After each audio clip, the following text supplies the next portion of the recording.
Alright guys, our first outing on the Transalp.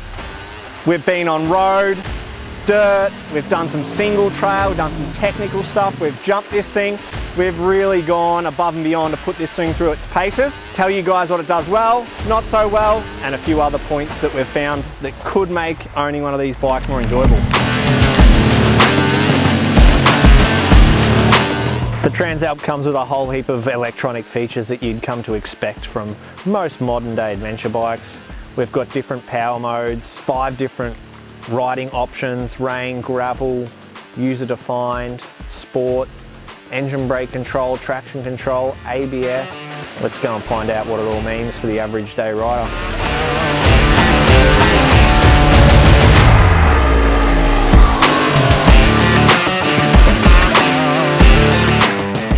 After cameraman Zane had bored me with a few of his stories, it was time to set off and see what this bike was like on the road. We attempted to answer the big questions. Will my butt get sore?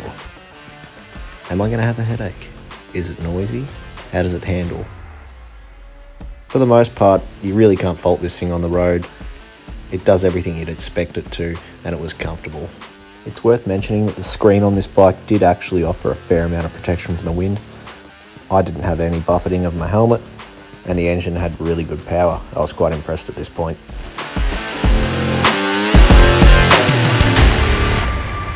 Alright, first impressions of the 750 were this bike's pretty capable. It doesn't have much adjustment in the suspension, if any, so that was always going to be a bit of a concern of mine on the off-road stuff. But mostly, I would say 80% of the ride so far, it's been actually really smooth. Just those high impact bumps, you can tell it just needs a little bit of suspension work, but apart from that, really good. And first thing we did was turn that traction control off. Like pretty much every adventure bike we've tested so far, traction control very intrusive, turn it off, and this bike, super smooth power, just left it in second gear and cruised around. Really enjoyable ride so far.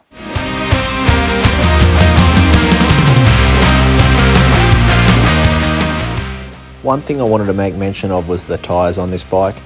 They really aren't as good, at least they don't appear to be as good, as some of the other adventure bikes, the tyres that they come out with standard. The tyres on this Transalp, very road orientated, so I didn't have high hopes for it on the dirt. I thought it was going to be pretty useless. But to be fair, it was okay. I think this bike has a lot of mechanical grip. It didn't really make me feel nervous at any point, which was a surprise. Dirt roads seem perfectly fine with these tyres, especially if you're a road rider just wanting to potentially dabble in a bit of adventure riding. The tyres that come on this bike will be perfectly fine for you to go out and just hit the fire trails. Obviously, if you start getting into some more serious off-road sections, you are going to struggle with these tyres. They're not as aggressive. They're not going to have as much grip.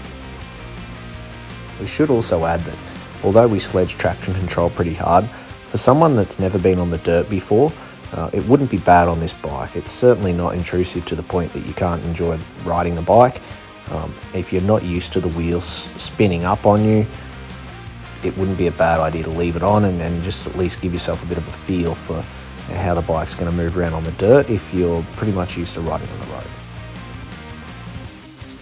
After a good spell of dirt roads, we headed for the hills. This is something I was really looking forward to all day. I actually hadn't done much riding for the past 6 months, so I was really excited. This is the point that the tyres probably started to let the bike down.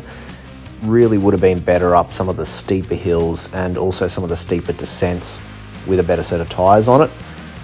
Because of the lack of grip with these tyres and the slippery, there was some really wet clay, really slippery conditions. The bike, it was very difficult to pull up downhill. The ABS in the front would cut in almost straight away, and it was quite scary some of the times where I just basically had to let the brake off and hope for the best. As with every bike on the market in Australia at the moment, you cannot turn the front ABS off on this bike, only the rear ABS, so you're always going to have that front ABS.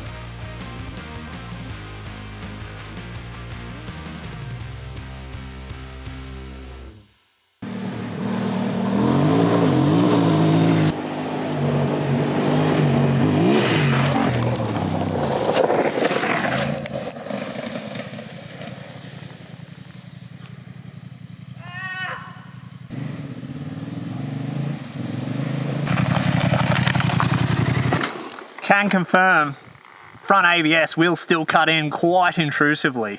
I did not see that corner coming.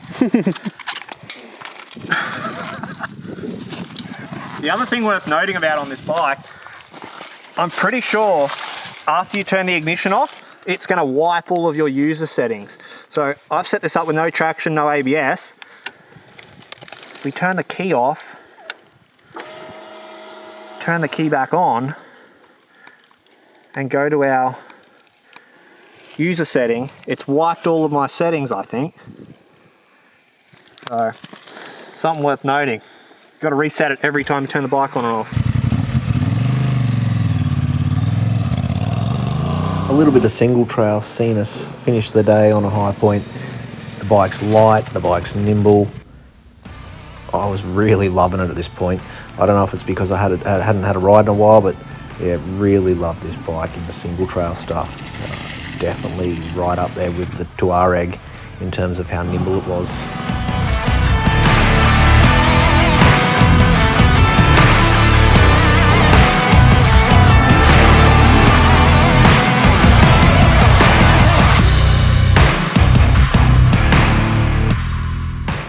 Alright, that's it for one day, guys. We've done about 120 kilometres on this bike.